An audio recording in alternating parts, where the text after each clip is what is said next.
Well, tonight on the podcast, ladies and gentlemen, President Trump, he's really on one. So President Trump today was going to sign the Laken-Riley Act. Now, the Laken-Riley Act, it's a new law that was passed bipartisan by Democrats and Republicans after Laken-Riley, was taken away from this earth in a very horrible manner by a criminal migrant. And they signed this law. This law is very strict. If a migrant even steals something from a store, shoplift, he or she can be deported from the United States of America. It is that strict, ladies and gentlemen. Well, Donald Trump has been doing his mass deportations of everybody, and he's continuing that. But now Trump is going to step it up, and where he's going to put these, criminal migrants. But let's go ahead on and check out what Trump has to say about that. Today, I'm also signing an executive order to instruct the Departments of Defense and Homeland Security to begin preparing the 30,000-person migrant facility at Guantánamo Bay. Most people don't even know about it. We have 30,000 beds in Guantanamo to detain the worst criminal illegal aliens threatening the American people. Some of them are so bad we don't even trust the countries to hold them, because we don't want them coming back, so we're going to send them out to Guantanamo. This will double our capacity immediately, right? And tough. That's a tough place to get out of. Today's signings bring us one step closer to eradicating the scourge of migrant crime in our communities once and for all. And it was just it's just an unforced error that we. All right, ladies and gentlemen. So you heard Trump say that he wants to send 30,000, in his words, criminal migrants to Guantanamo Bay, Cuba, in basically a jail in Guantanamo Bay. And when I heard that, I said, man, Trump, you're going to actually send them to Guantanamo Bay? Now, I know why he wants to do that. Let me tell you why. They have some countries that's giving them problems about returning their citizens. And they're trying to do all kind of things to obstruct that. So what Trump want to do something so outlandish, because I just know how he think. He wants to do something so outlandish where the country's going to be like, no, look, if you got some people, call us, we'll come get them. That's what he's trying to do. He's trying to get these countries to come fly in and get their own people, that they don't have to be spending all that money. And so the moment he start putting them in Guantanamo Bay, those countries are going to be calling and say, hey, by my people there, I'm going to send a plane to come get them, right?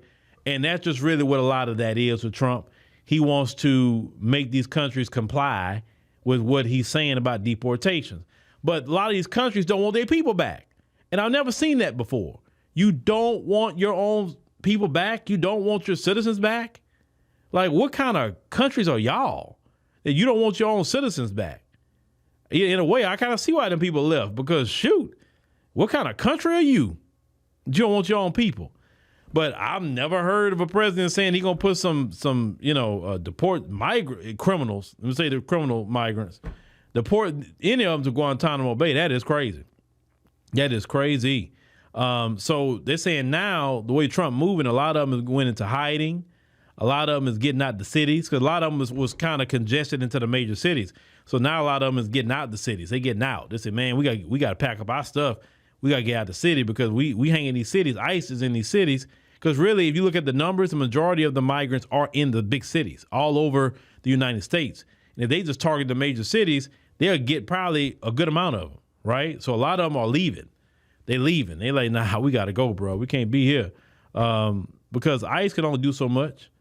So, they may have places where they're like, hey, we're going to move to this city over here and stay quiet, stay out the way, whatever the case may be. Understand what I'm saying? But, y'all let me know what y'all think about Trump, man, because, I didn't see Trump doing this one. Talking about Guantanamo Bay, you're going to sign an executive order, send him over there. I know the news, there's going to be some outcries about that. What is he doing? But Trump don't care. See, Trump's in his last term. So Trump could really mash the gas, because he don't have to worry about getting reelected. That's the thing about Trump, is with that. And what Trump going to do, I really believe he's going to do this. On his way out, he's going to pardon himself. He's going to probably pardon his family, pardon anybody else that that's on the team, because Biden pardoned all his family. on the way out, right? So since Biden did that, he's going to do it on the way out. So nobody can prosecute him for nothing when he leaves office. I see that coming. And he going to say Biden did it, so don't tell me nothing. I'm just making sure they don't come do no lawfare on me. That's what he's going to say on the way out. So once again, Black Americans told all of you, we told you about siding with them folks. We told you should have sided with us. Listen to the FBAs, but you didn't want to do that. And it's not FBAs that's going to send you to Guantanamo. Not a now one that's going to send you there. It is them people that you want to be underneath. You want to repeat them people's racism against us. Now look what they doing. So this is a good lesson learned to all you groups. When the FBAs extend the olive branch, you take it. Or anybody extend the olive branch to you, you take it. You don't smack it down. Because now you can't come back. That's what that is. That's why a lot of FBAs like, man, Trump, I don't care what he do. You notice nobody's in it, no FBAs are saying anything. Because you can only be friendly for so long before you say, hey man, okay, I get the hint. I get the point. You don't want us. You don't want no friendship. You don't want no allyship. You don't want it. You showed you didn't want it. That's really what that is. So now you're truly on your own with Trump and them folks. I guarantee you, when them folks get done with you, oh, y'all gonna have a good wake-up call about white supremacy. Oh, you will. And then you will be lamenting. Even some of you lamenting now. Why didn't we listen to black people? Why didn't we join with black people when for decades they wanted to join with us? And we said no. You see that? You had the opportunity and you didn't want to take it. God's children tried to talk to you, but you rather go join with them who are not working for the Lord. Understand? Next time, think, use your brain. You know, when people are trying to help you,